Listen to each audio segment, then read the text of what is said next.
Imagine a world where American products flood global markets, from Midwest soybeans to high-tech gadgets, because other countries finally open their doors wide to made-in-USA goods. Sounds far-fetched? It might not be. Today we're diving into how Donald Trump's new trade deals could actually benefit Americans. He's using tariffs, those taxes on imports, as a hardball negotiating tool to push other nations into lowering their barriers. The result? Potentially more exports and jobs here at home. Stick around till the end, because we'll reveal a surprising twist. A bold idea from Trump's playbook that could even put money directly back in your pocket. You won't want to miss that. Right off the bat, you need to know Trump's strategy. Tariff pressure. In simple terms, he threatens or imposes high tariffs on foreign goods to gain leverage in negotiations. It's a tough-love approach, painful for other countries, but aimed at scoring better terms for the US. For example, since returning to trade talks in 2025, Trump's team set a universal baseline tariff of 10% on almost all imports. They didn't stop there. Tariffs on key items like steel and aluminum jumped to 50%, and a 25% duty on imported cars was announced. These steep tariffs sent a loud message: if you want access to the lucrative US market, play fair or pay up. Trump even invoked special emergency powers to apply tariffs across the board, an unprecedented move that pushed US average tariff rates to highs not seen in a century. Many trading partners were alarmed. In fact, his administration literally marked April 2, 2025 as Liberation Day, unveiling big tariff hikes on countries running trade surpluses with the US. After an initial shock and a brief stock market panic, the White House paused some of the increases, but kept that 10% base tariff firmly in place. The message was clear: new deals by July 9th, or face the music on August 1st. This hard deadline put maximum pressure on allies and rivals alike to come to the table. And guess what? It's working. According to White House officials, countries are racing to strike deals before the tariffs bite. President Trump began sending out dozens of formal tariff letters to nations slow-walking negotiations, warning that higher import taxes kick in on August 1st if no agreement is reached. Over a dozen letters went out, including to major exporters like Japan and South Korea, each told they'd face a hefty 25% tariff on their goods if they don't soften up by the deadline. Even the big emerging economies in the BRICS group, Brazil, India, China, etc., got an ultimatum: align with anti-American trade practices and get slapped with an extra 10% tariff across the board. In other words, Trump is leveraging America's huge import market as bait comply and keep selling to us, maybe even on better terms for the US, or resist and lose access. So, how are other countries responding? In a word, caving. Facing those tariff threats, several nations, rich and developing alike, have started lowering their own trade barriers and offering to buy more from the US to stay on Trump's good side. Let's look at a few remarkable examples. Vietnam, a fast-growing developing economy, quickly struck a deal to avoid Trump's wrath. Initially, Trump had threatened a steep 46% tariff on Vietnamese imports. In the end, they negotiated it down to 20%.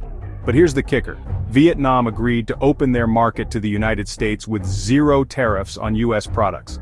That's right, American goods can now enter Vietnam tariff-free, making them cheaper and more competitive there. In practical terms, this could mean more US farm produce, machinery, or tech being sold in Vietnam, since their consumers and businesses won't pay extra taxes on American imports.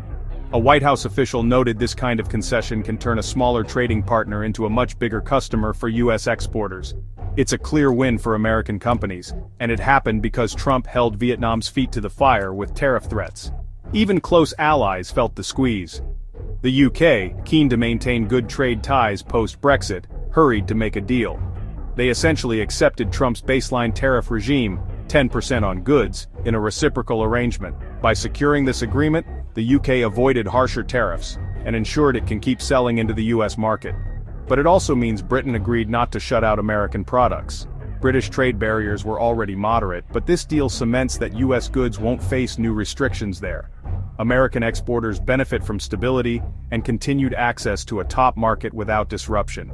For context, the UK buys billions in American aircraft, machinery, and pharmaceuticals each year, so preserving that relationship is valuable for US industry.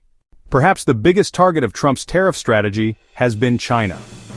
After rounds of tit-for-tat trade war, Trump escalated tariffs on Chinese goods to punishing levels.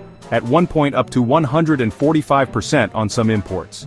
China retaliated with its own high tariffs on US goods, but the pressure was intense. Fast forward to 2025. Faced with a US threat to go even further, Beijing finally blinked. China entered a trade truce with Trump's administration. In a new agreement, the US scaled back some tariffs on Chinese products down to about 30%, and China drastically cut its tariffs on US goods to just 10%. That's a huge reduction from the triple-digit duties China was charging earlier. A 10% tariff means American goods, think farm crops, cars, or airplanes, are far more affordable for Chinese buyers now than during the height of the trade war. Moreover, China agreed to resume vital exports of rare earth elements to the US that it had halted in retaliation. Rare earths are critical materials for smartphones, electric cars, and military tech. Getting that supply back is a big win for US manufacturers. Beijing is also reportedly buying more American products like energy and agriculture as part of the peace deal. Recalling that in the 2020 Phase 1 deal, China had promised an extra $200 billion in US purchases. While China fell short of those earlier targets due to COVID-19, the new concessions signal they're now eager to appease the US and keep the trade flowing. Dozens of other nations are now in negotiations or finalizing deals under Trump's tariff ultimatum. Canada, for instance, is one of America's biggest trading partners and has been in intense talks to avoid any nasty tariffs. As of July 2025, Canada is working on a new pact by July 21st, and both sides indicate a deal is imminent rather than a blunt tariff letter. From the US, Japan, and South Korea, two major US allies in Asia hadn't reached deals by the initial deadline, hence those 25% tariff warning letters. But negotiations are ongoing, and announcements could roll out before August 1st. The European Union is another big player in talks. The EU has shown a willingness to accept a broad US deal including a universal 10% tariff on its exports to the States. In return, they're asking for some relief, like reducing America's 25% tariff on European auto exports and the 50% tariff on steel.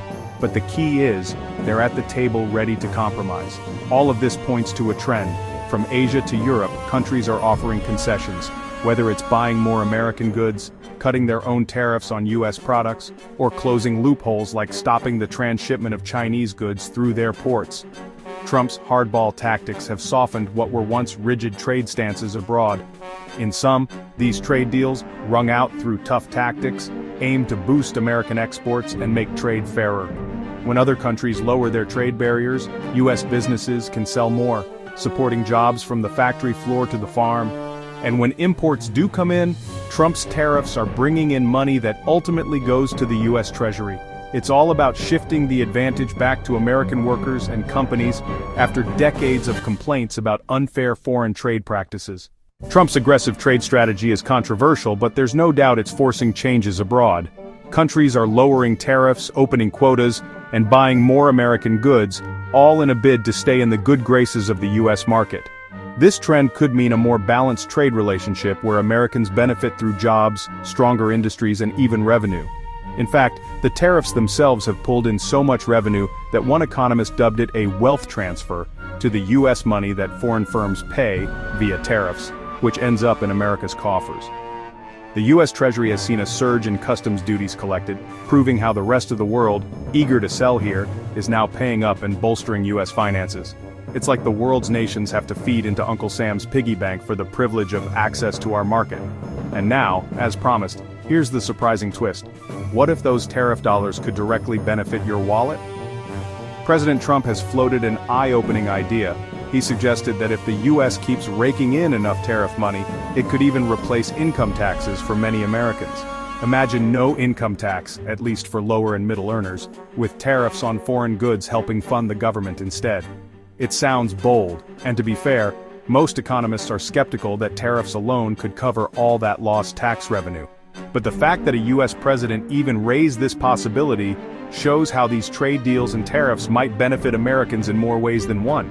Even Trump himself acknowledged there might be some pain from higher prices in the short term, but he insists it will all be worth it in the end.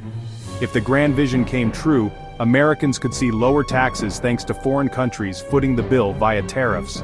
That's a dramatic shift in who pays for what, and it underscores the America First philosophy driving these deals. To wrap up, Trump's tariff-backed trade deals are reshaping the global playing field.